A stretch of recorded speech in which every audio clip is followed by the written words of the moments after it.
On March 13th at around 11:25 in the morning, schools in Santa Clara County in California were closed for what we thought was just 3 weeks. We were wrong. Here's what I read for the first 2 months of our lockdown. Welcome to my channel, everyone. My name's Elizabeth. Big hello to all of my new subscribers and hello to everyone who's just found me. This is the second of a 3-part series of what I read for the first half of 2020. My first video, which I will link down below, is all about what I read pre-COVID lockdown. And this video is for what I read for the first 2 months, or the first half of our lockdown. On March 13th, we closed our schools. We found out midday, barely had time to say goodbye to our kids, and all of a sudden I found myself at my home, solo, looking at 3, maybe 5 weeks of shelter in place. I decided almost immediately when we realized that this was going to last for a lot longer, that I needed to have some sort of plan for what I was going to do to take care of myself and my own mental health. Reading was immediately it. Goodness knows I have a large enough TBR pile that I didn't need to go to the library or a bookstore for a really long time. I was set as far as reading material goes. So for the first half of lockdown, which was when we kind of thought we might still go back to school, which now seems ridiculously naive, but you know, what are you gonna do? I decided that I was gonna be reading as much as I could of books that would bring me joy or had some sort of long-term purpose so that I could focus on the future instead of the potentially horrifying present. So the books I'm going to talk about today are the ones that I read from March 13th, when I found out that our schools were closing, to around May 15th, which breaks up the lockdown portion of the first half of the year into 2 nice and neat pieces. I do have 2 types of books that I read. I read some audiobooks on my essential activity walks through my neighborhood, and I have my physical copies that I read while I was in my apartment. Let's start with the audiobooks. Ordinarily, I only read audiobooks in my car. I have a very long commute, about 25 to 35 minutes each way. So I can get through a lot of books just on my commute, not even counting any other types of driving. But because I wasn't going anywhere, I decided maybe I should listen to some books while I was walking. This was coupled by the fact that all of a sudden my neighborhood was insanely quiet. Where I live is kind of a suburb, but at the same time there's always traffic. You always hear people, you always hear cars, and all of a sudden there was none of that. My brain couldn't handle it. So I figured, let's read some books on audio. So I downloaded Libby, which I know I am very late to the party on. I did not know that this thing existed. And seeing as I have a ludicrous amount of library accounts, I have huge access to their libraries. I found some things that I thought would be really great to keep my spirits up and kind of be positive during these walks in this time. So I started off immediately with some cozy mysteries by Meier.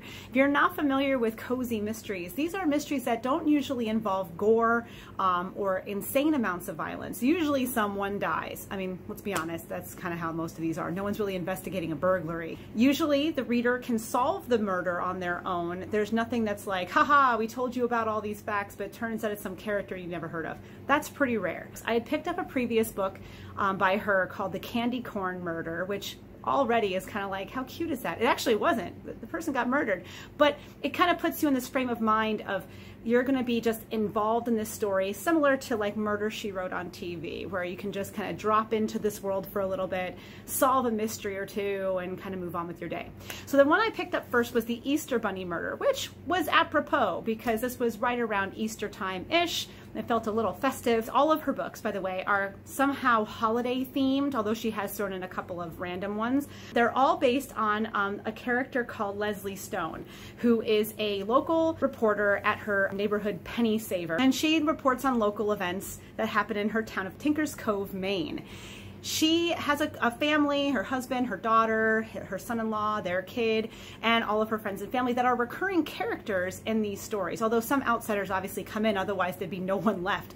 Everyone would be murdered. But what's nice about this is that each time you pop into the book, you're kind of bombarded with familiar faces and familiar situations and storefronts and townspeople that really kind of help you feel welcome in the story. In this particular one, everyone in town is really excited to go to the Easter egg hunt that is always put on by this really rich family. But when they all arrive, kids in tow, at the Manor house where this usually takes place, there is no Easter egg hunt. And all of a sudden, out from the front door of the house pops a person in an Easter bunny suit who literally staggers his way on out to the front gates where all the kids are and then promptly drops dead. I will not spoil any of it for you. However, it is a really interesting twist and turny book. But it was lovely to keep my mind off of things. It worked so well, I decided to roll right into the next one, which was The British Manor Murder, also by Leslie Meier. This one I picked up almost exclusively because during lockdown, I found out that Downton Abbey was available for streaming on Amazon Prime in its entirety. And since I am also late to that party, I decided to binge watch every single episode. Since there happened to be a nice cozy mystery by one of my favorite authors on this topic, I jumped at the chance. This one does not take place in Tinker's Cove. However, our friend Lucy Stone is in it. She goes with a friend to a manor house in England. She's now an empty nester. Her grandchild, her daughter, and son-in-law have moved to Alaska for a job opportunity, and she is just feeling really lonely. So her friend suggests, let's go on this lovely trip. This will get your mind off of things. Well, of course, in true Murder, She Wrote-ish style, someone dies at the manor. Who is it? Why are they dead? It really is interesting. It adds in what has happened to these manor houses now. So if you really love Downton Abbey, this is a lovely take of what happens to the people who live there now, because they're not just an aristocrat's house. These are now usually National Trust homes. People can go on tours there. Whose stuff is in the house in the first place? Does it belong to the family? Does it belong to the government? Does it belong to the people? And this really dives into some of those themes. So it's a fun little look into things, especially as a lovely companion read to watching every single episode of Downton Abbey. I love the Easter Bunny murder better though. I felt like it was more well thought out. The British Manor, it's almost like she had just watched Downton Abbey and desperately wanted to write a story about it. And so some of the situations seemed a little shoehorned in, but it fit the bill for what I needed. An easy distraction with some nice, fun banter. It worked great for the time. I decided to keep the Downton Abbey vibes rolling by picking up a book that I couldn't believe I hadn't picked up until now, which is Remains of the Day by Kazou Ishiguro. This book won the Man Booker Prize in 1989 when it was first published, and then more recently won the Nobel Prize for Literature in 2017. I listened to this on audio. I picked it up through Libby, and the person who read it was just absolutely amazing. He really seemed to understand the intonation and the inflection that a person who has lived a life in service would have. This book follows a butler named Stevens who works at Darlington Hall. The hall used to be owned by another man who has now recently sold it to an American. Stevens gets told by his new master of the house that he should go on a vacation. He decides to take advantage of the opportunity. He borrows a car, and he decides to go on a trip to the West Country to meet up with his former head of house, Miss Kenton, whom he's had a very interesting relationship with. She first came to work there when he was an under-butler serving under his father, and then rose to the position of butler, and she was in charge of the entire home. They butted heads. They became even confidants just because of the nature of their profession, being the people who are in charge of their entire department and having no one else to really trust or talk to. It's a little confusing as to whether or not there was something more there, maybe romantic, but he wants to see if she will come back. Now the Darlington Hall is under new management. He wants to see if she will come back. Throughout his 6-day journey, he is reminiscing about all the times that he has spent in Darlington Hall, either meeting Miss Kenton or working with her or dealing with the people who have come to these manor halls. Again, those of you who've watched Downton Abbey, Gosford Park, or seen the show Upstairs, Downstairs, you know that these manor homes were run by people who also kind of ran the country, and heads of state, important artists and musicians, people who were movers and shakers in government would often come and dine at these homes. This house is no different. Unfortunately, the person who is in charge is also a Nazi sympathizer, and Stevens is constantly rehashing things that happened that he should have known or that he wished he could have changed in how he reacted to things and wished hadn't happened when he talked to the various guests as well as the people who lived in the manor home. It's a really fascinating look into someone's life. It's almost memoir-esque. I can understand why some people might think it's a little slow. If you're expecting this to be like a moving and shaking book. It's not. It really is a slow-paced look at someone's life, their choices, their employment, what it means to them, and those connections that people make, and how those connections might be different if you live a life of service. So those are the audiobooks that I read during this first 2 months of lockdown. So let's move on to the physical copies that I read during this time. I tried to get books that I felt were going to spark some joy, or had been waiting on my TBR for a while, or were forward thinking in that I was trying to plan for the future as opposed to deal with our kind of horrifying present. So one of the first books that I chose for my professional reading was Managing Transitions, Making the Most of Change by William Bridges. This book is all about how administrators, managers, or management in general can handle making larger transitions within their organization.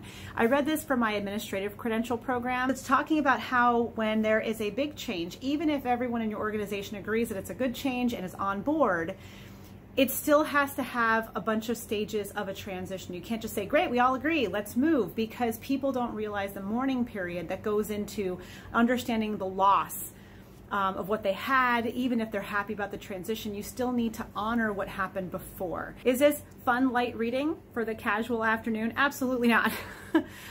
This is definitely a read for a purpose book. However, if you happen to be in a management or administrative position in your own life, and maybe you work with teams, if you're a project manager, this might be a good book for you to pick up. Even if you're not in an administrative role, if you just want to understand what in the world your boss is thinking, or if you're thinking, this transition is moving badly, but you can't figure out what's wrong about what's happening, especially if you agree with the changes that are being made. This can kind of help you better understand some of the pitfalls that admin and management might fall into. The next book I picked up was one that was supposed to spark some joy because I absolutely adore the author. It was Grunt by Mary Roach. I have read every single book she's ever written.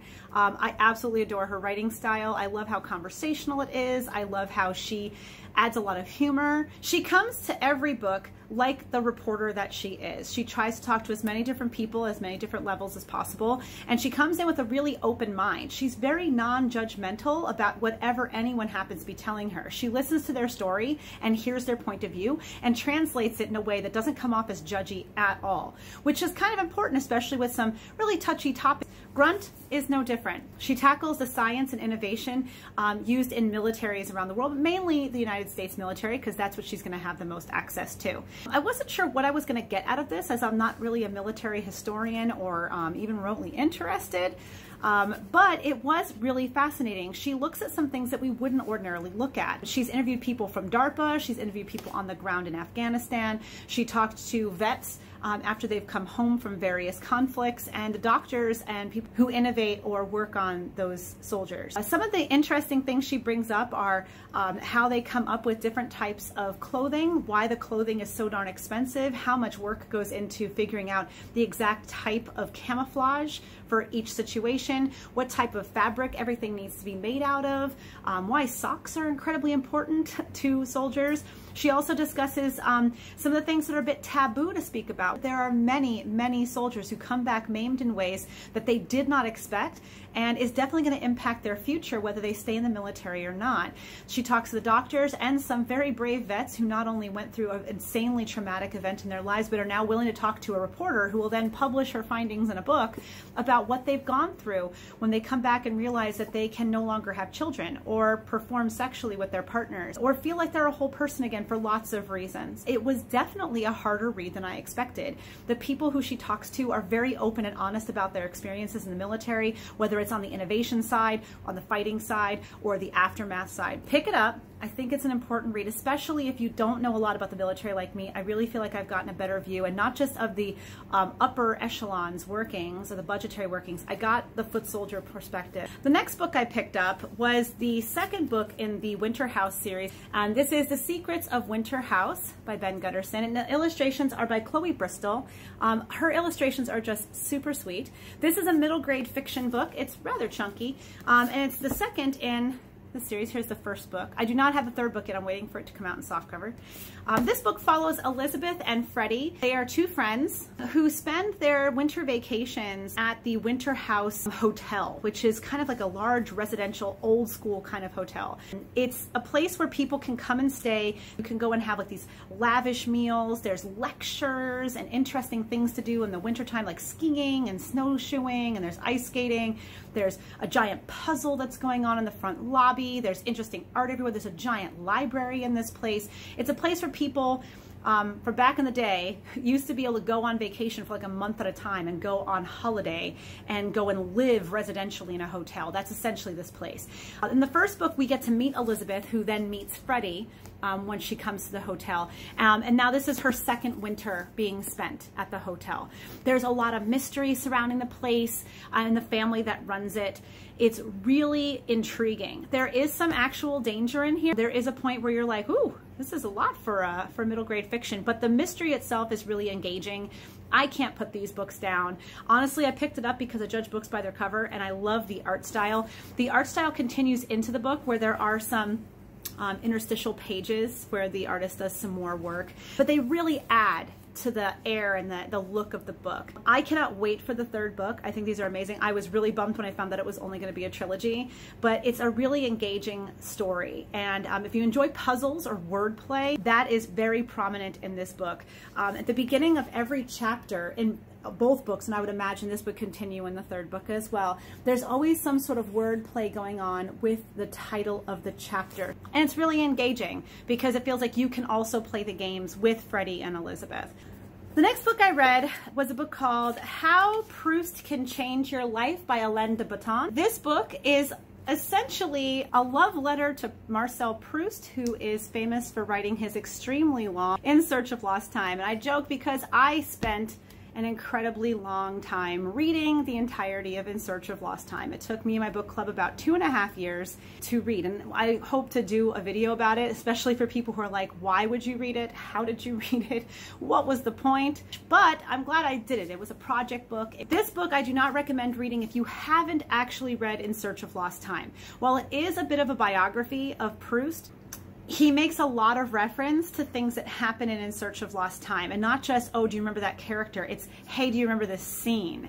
And if you haven't actually read the book, I'm not sure how much of this would be super accessible. He takes it in different sections, and the sections are really interesting because they really do sum up who Proust was as a person. He was a very strange man. And it's written like a self-help book with titles like How to Take Your Time, How to Express Your Emotions, How to Be Happy in Love, and some of those titles are rather ironic. Proust has a way with words, and if I do that video on In Search of Lost Time, I can bring up some other things. He is a really brilliant writer.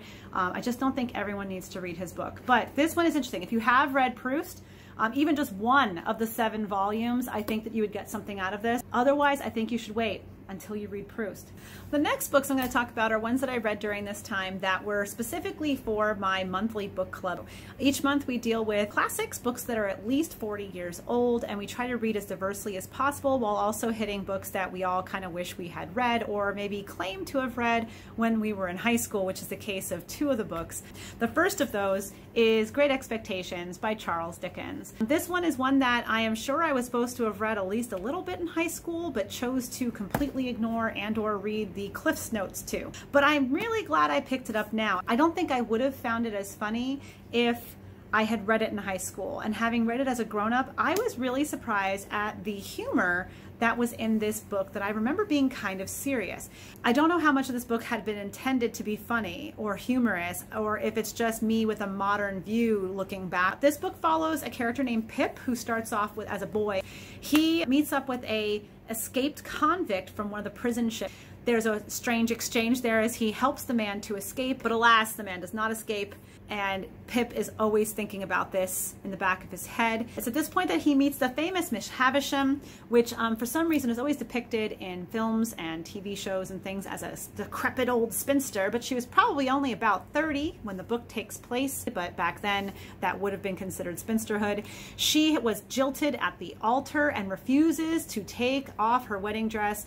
Her bride's table is still laid out with molded food, and you meet her ward, the beautiful Estella, who is now the love interest of Pip, despite her being haughty, rude, and disinterested in Pip. He comes into some money in strange ways that he can't exactly explain, and then goes off to London to become the gentleman that he always figured he should be, hence the title, Great Expectations. If you haven't actually read it, I highly recommend that you pick it up. I was hesitant as well. It does look rather chunky, the words are rather small, but it does read quickly. It really reads like a modern novel. The next book club book was We Have Always Lived in the Castle by Shirley Jackson. I have to say I am absolutely in love with this edition. I am a sucker, as you know, from my newbie tag video for woodcut covers, and this kind of, I know it's more of a scratch board, but I love this style of art. I think it's really amazing. I'm also a huge sucker for the French flap and the deckled edge. I just love it. I absolutely adore this edition. It is seriously amazing. However, I wasn't a huge fan of this book. There's Mary Catherine and her sister Connie, or Constance, and their uncle Julian, and they all live in a decrepit-ish old home where they have always lived. They live in a town full of people who hate them. We're not exactly sure why for the majority of the book. They live as recluses. Connie never leaves the home, the older sister. Mary Catherine only leaves once a week to go get things from the store, get books from the library, and maybe have a coffee. Julian, from what we can tell, does not leave the house either. And it's a story of what's going on with this family? Why does the town hate them? Why don't they leave the home? How come everything in the house has to be just so? And we start to learn a little bit more about what happened to the rest of the family. While the story sounds intriguing, it read more like YA. And there was a point where I just didn't particularly care about any of the characters. I didn't really think that the townspeople were that bad. I think we were supposed to agree with Mary Catherine. I'm okay with an unreliable narrator. I did read Proust after all, but this one really just didn't ring true. I couldn't really connect with Mary Catherine. Constance, I couldn't quite figure out the other characters who come in, which I won't spoil for you. They just seemed like very strange paper cutout type characters that didn't really have a lot of depth for me, which I was surprised about because this one came really highly recommended and I was really looking forward to reading it. Will I get rid of the book? No, because even though I wasn't really happy with it, this is a beautiful physical book and I really feel like just having it and looking at it sparks some joy. I have not read anything else by Shirley Jackson. I do want to pick up The Lottery, but I'm not totally off on her. I don't think it's a writing style issue. I just think that this particular story just didn't resonate with me. The last book that I read during this time period was The Grapes of Wrath by John Steinbeck, another book that I claimed to have read in high school, but in actuality just barely read the Cliff's Notes. I am glad I didn't read it in high school. I think I would have really hated it, and I don't think that I would have actually gotten it, and here's why. This is something I've talked about with friends before, that just because kids can read a book does not mean that they should.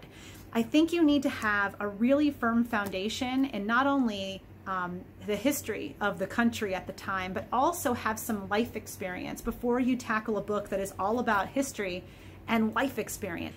I don't think I would have gotten it. This book, I could not put down, and that shocked me because it's not a fun, light read. It is definitely one that has really heavy themes. For people who need some spoiler alerts, people die. A lot of people die.